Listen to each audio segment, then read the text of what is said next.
So happy to have you back. Hopefully you are enjoying tuning in. We're so happy to have you here and talking a little bit about, real estate and home and why it's so important. And today, what I wanted to talk about was a little bit about some lessons I've learned. So in 2020, we're going into my third full year in real estate as a full-time agent. I started in 2016, went part-time, didn't go full-time until the end of 2017 or like the middle of 2017. And so I had 2018 and 2019 as my first 2 full years. So this will be my third full year in real estate. And sometimes it's interesting because people will trust me more or less depending on how long I tell them I've been in the industry.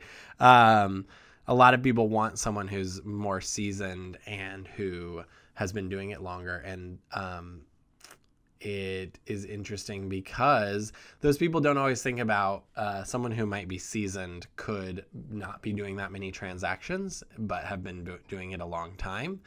So they may not know what's going on in the market, or they may not know what's newest and hottest in negotiation. But for some reason, they trust them more. And that's fine because you have to find the right person for you and to help you. But anyway, so the purpose of the episode today is I wanted to recap some of the lessons that I have learned as a real estate agent and a business owner in my first 2 full years, really 2.5 years, and some things that I've just learned that clients should know as well, and try to get towards a place where, maybe if you're another small business owner, you might learn from this or might hear this and relate to it. And just talk about what my experience has been like and what I have to share with all of you. So let's dive right into it. So as I was thinking about this, the first thing I was thinking about is just really how difficult it is to manage a business. I don't think that when I first started, I thought a lot about how difficult it would be to manage my own business. I really thought, real estate is super fun. And I thought, I'll just go look at pretty homes and it'll be all hunky-dory, da-da-da. It'll be so fun. Well, that is not further from the truth. My schedule is not really my own. It's my client's schedule. It's whatever my clients need, I'm available. So I don't really sometimes during the day I can make appointments, but it's very rare. I typically get in at 8 in the morning to the office, and I am sometimes showing homes till 9 p.m. So there might be a lunch break in there, but other than that, it's not really defining my own schedule. And I think a lot of realtors have that conception, and a lot of the public, a lot of people who are like, oh, you must love your job because you get to define your schedule and set the hours you work. Well, that's not really true. You don't really get to do that. You go where your clients want you to go, and when you're not with your clients, you're trying to find new business. So it's not really your own schedule, and it's not really just looking at pretty houses. I would say actually I'm not the best at looking at houses or previewing them, and it's something I need to be better at, and it's something I do enjoy, but it takes a lot of time to actually go out and look at all of these houses that you want to see for your clients and see so you know the market. And then the other thing about managing a small business is the budgeting. The budgeting has by far been the hardest thing that I've ever had to do. I'm not very good at budgeting in my personal life, and so that carries over into the business. And so in 2019, I decided to hire an accountant who helps me budget, but also helps me with my taxes. But this was a really tough choice because it was something that I was failing at, and I knew I needed help on, but I wasn't I wasn't eager to spend money to get help, but I knew that I needed something to help me through that. So I didn't really think about how difficult it would be to budget and what some of those pitfalls would be, being a business owner or a small business owner.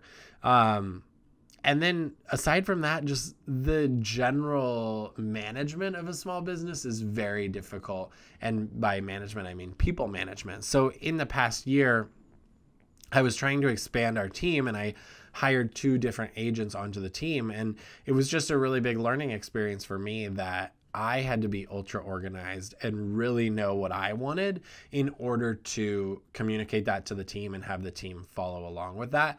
And that's really hard to do, especially every day when you're thinking about how do you bring in new business. And then on top of that, you have to think about, okay, how do I manage this team and make sure that they have everything they need and they know exactly what I expect and they know what we're going to do and what our goals are.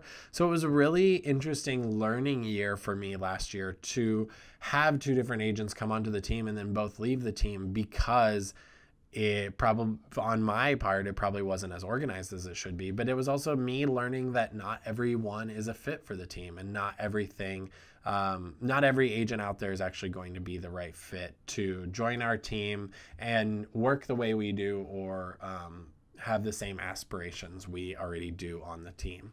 So that was really interesting to me, and learning how to manage the small business was really quite difficult. So some things that I've learned from working with clients the first 2 full years that I've been in the industry is that you as a client, or anyone as a client, really needs to find someone that they genuinely trust and that is genuinely watching out for them.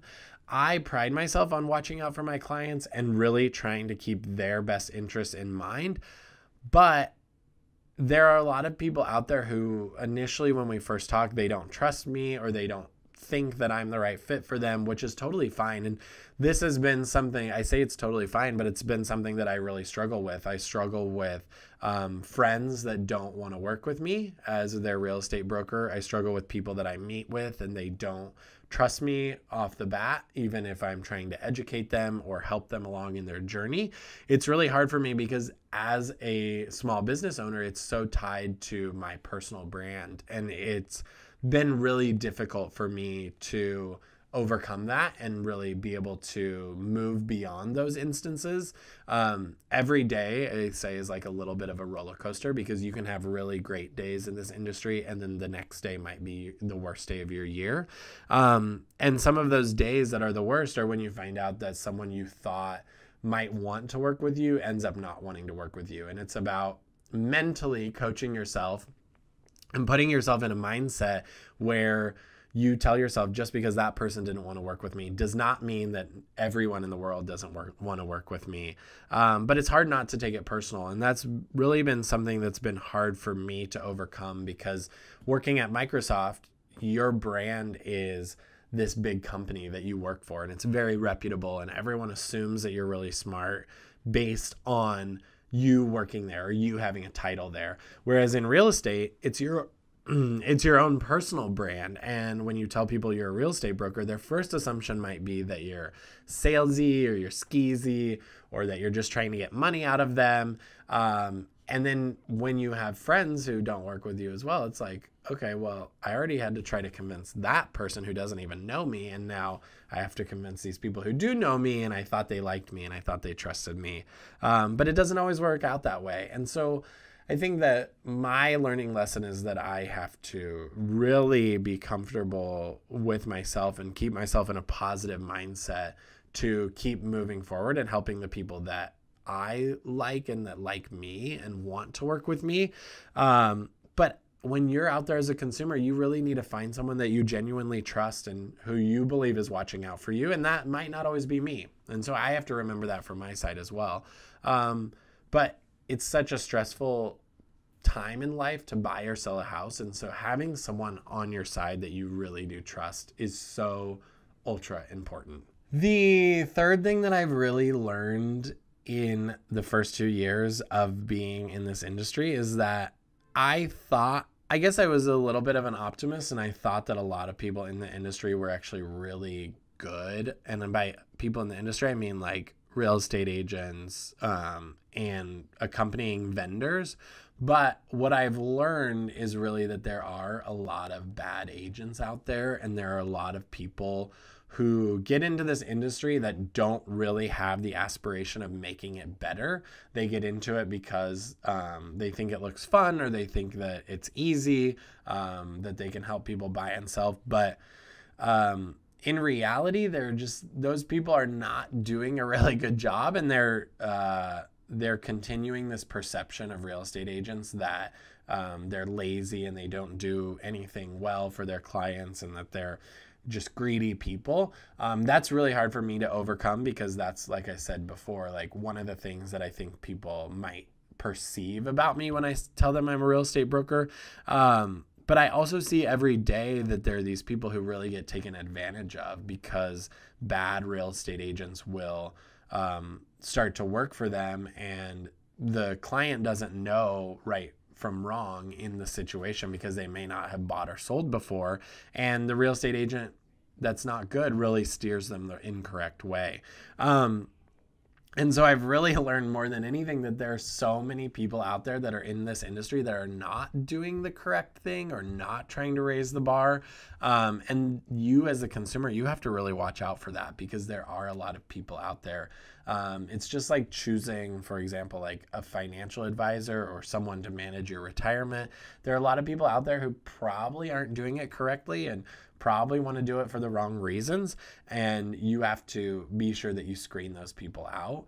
I guess it surprised me because I'm more of an optimist and I think that everyone wants to do a good job, but really coming into the industry, I've seen really great examples of real estate agents like the people at Avenue Properties where I started. But then you also see the opposite of that, where you see really bad and terrible agents who are not doing right by their customers and not helping them. And that's really sad to me because I think that, again, that's perpetuating this idea that real estate agents are not good and skeezy and greedy. And really what I would hope for the industry is that we increase the barrier to get into real estate. I mean, we're dealing with legal contracts and we're dealing with one of the largest purchases or sales that people will go through in their lives. And to just have to take a 90-hour course to get certified to do this seems a little bit minimal compared to what a big investment and life change it is. So one day I hope that the industry will up its game and make the barrier to entry a lot higher.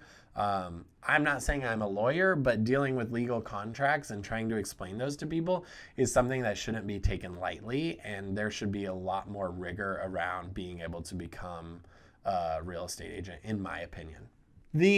One of the final things that I've learned in the past few years, especially working with clients, is that you'll never really understand everything about this process by searching online.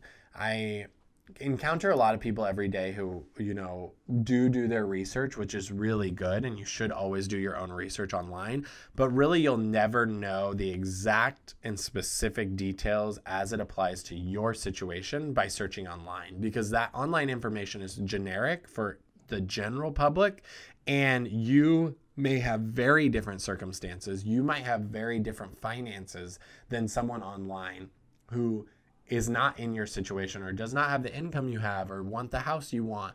And so one of the biggest things that I've learned is really to tell people that this is not a cookie cutter transaction. It's not a cookie cutter sale or purchase, because everything is so unique to your situation. And there are a lot of different products in terms of loans that you can get. There are a lot of different products in the type of house or condo you can buy. And so there's not a one size fits all experience for buying and selling real estate. And I think that that's something that consumers may not think about right from the beginning.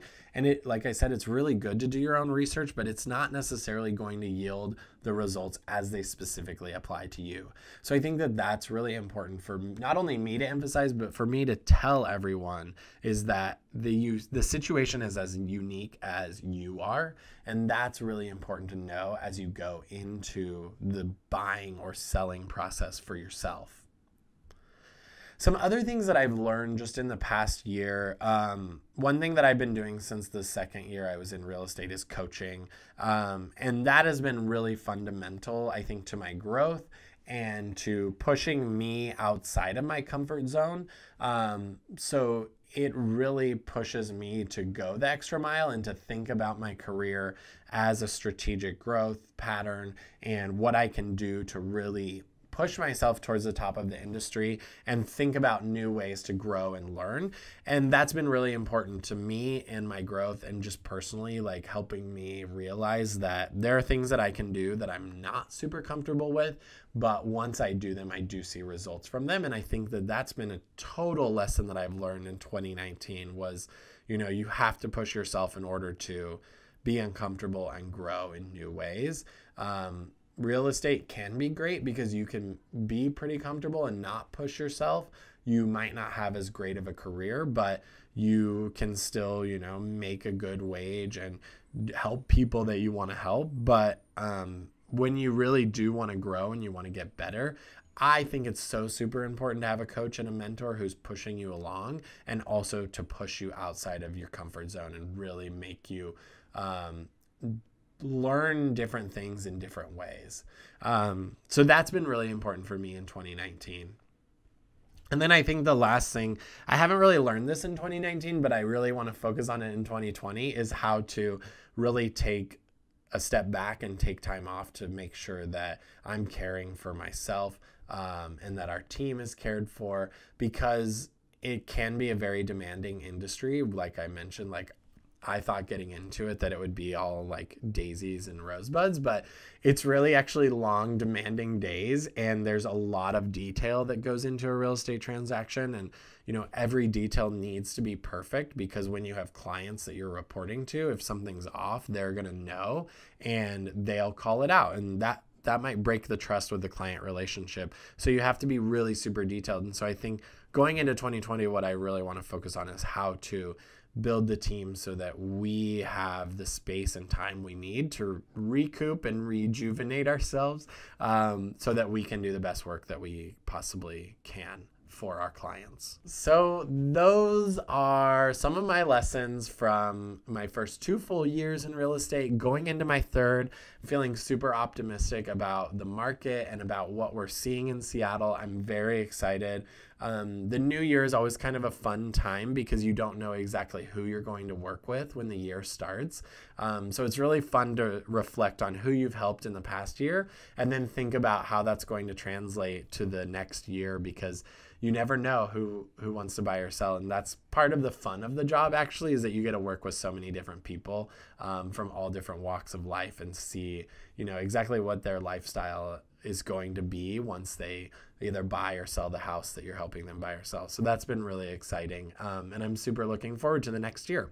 And as always, if you know anyone who needs our help, we'd love to be introduced, whether they're thinking about buying or selling, or just starting the process, or already have their house listed, but it's not going well. We can help them. So don't hesitate to introduce us. We hope you love this podcast, and we hope you'll subscribe and tune in again for our next month's episode. So we'll see you again in 2 weeks. And thanks so much for tuning in. Close to Homies. See you next time.